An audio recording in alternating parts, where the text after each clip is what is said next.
How's it going, everyone? In this short video, I'm going to walk you through how Joe Biden plans to tackle the massive student loan debt crisis. Let's get started.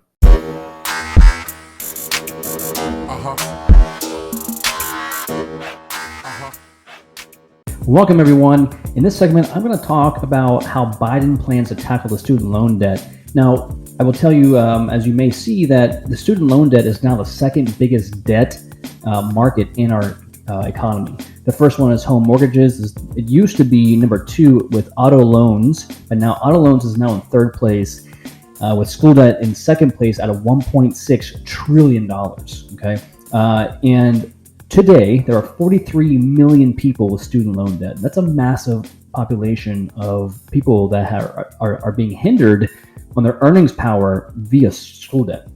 And me personally, when I graduated school, I had $140,000 in student debt. And that was from grad school, from post-grad, undergraduate, and it was a major hit to me. It took me about 4 to 5 years to pay that back. I got ahead, but I was paying $1,400 a month, and all my investing, all my ability to grow a business, all the things that really spur up this economy, I couldn't do for 4 to 5 years.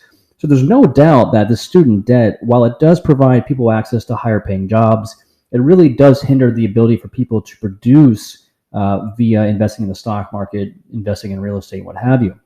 So how does Joe Biden plan to tackle this rather significant economic concern? Well, there's a few things that he's already mentioned, right? He's for sure said that immediately taking office, he's going to, across the board, hit everyone with a $10,000 forgiveness of student loans.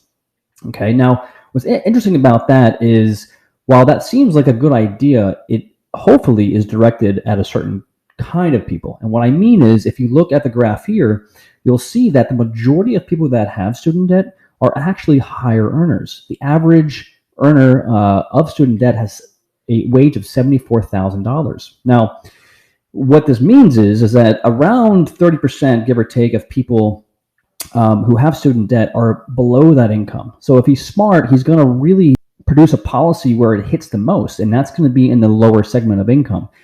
If he does in fact just do a widespread relief to all people who have student debt, the results might not be as impactful as if he hits the people that really are affected by student loan debt, which are in that lower income bracket.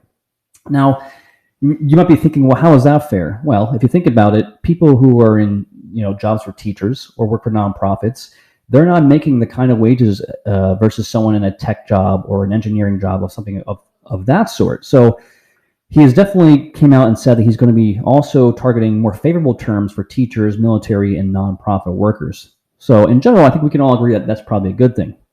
Now, another piece that he's going to be changing is in the current loan forgiveness program through the government.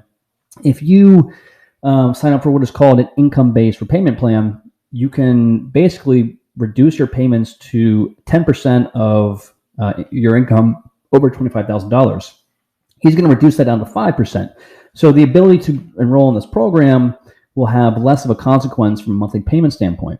And if you pay for 20 years or further, you are relieved of all the rest of your debt. Now, and today, that relief still exists, but you are then taxed for that forgiveness. He's also going to remove that tax penalty so that when they do relieve you from the debt, you are not having to pay taxes. Okay, so a pretty substantial relief package. Okay, now one thing that's really important is when you think about, okay, well, how is he going to pay for this? This is a massive relief that for sure will increase our national deficit. He has mentioned that he's going to extract the funds from rollbacks in the tax code in 2017 and reintroduce those taxes to be able to pay for it. Now, one of the things that he's been focused on is the corporate tax rate. There's been some grumblings about some real estate tax, but I don't think that's his main priority. I do expect the tax on the corporate of 21% to go to 28%. I do think he's going to introduce some new income taxes. So he's going to figure out a way to try to pay for it, but it's going to come at the cost of taxpayers. So we definitely need to address the school debt. What we hope to see is if he does do this, which will release earnings potential across the market and overall produce better GDP for our economy, hopefully they do it with specific aim at a certain type of people. Okay. So I think net, what is expected is this will come. He's definitely going to offer the immediate $10,000 forgiveness on student loans. I've also heard rumblings of him doing something $10,000 per year of public service, up to 5 years. So that could be a potential forgiveness of $50,000. That would be a massive overhaul of our current system. Now, if that happens, if people have more earnings potential, you can expect more consumption. You can expect the retail segment to do very well. You can expect people to begin to buy more houses and cars. And I think generally it will produce more long-term impact to our GDP than if we just keep the student debt in place as is. So that's how I think he's going to tackle it. He's going to basically leverage some of the current programs, revamp them to a certain point, make it more attractive to enroll in these programs, and then immediately give forgiveness on the student loan debt to get it in more control. I'm curious to know what your thoughts are. I'm curious to know what your thoughts are on this. And I know it's a politically charged topic, but it's one that we have to consider and we have to discuss, given the impacts to a variety of different variables in our economy. So if you like what you heard, give it a thumbs up, and I'm curious again to get your thoughts. Thanks.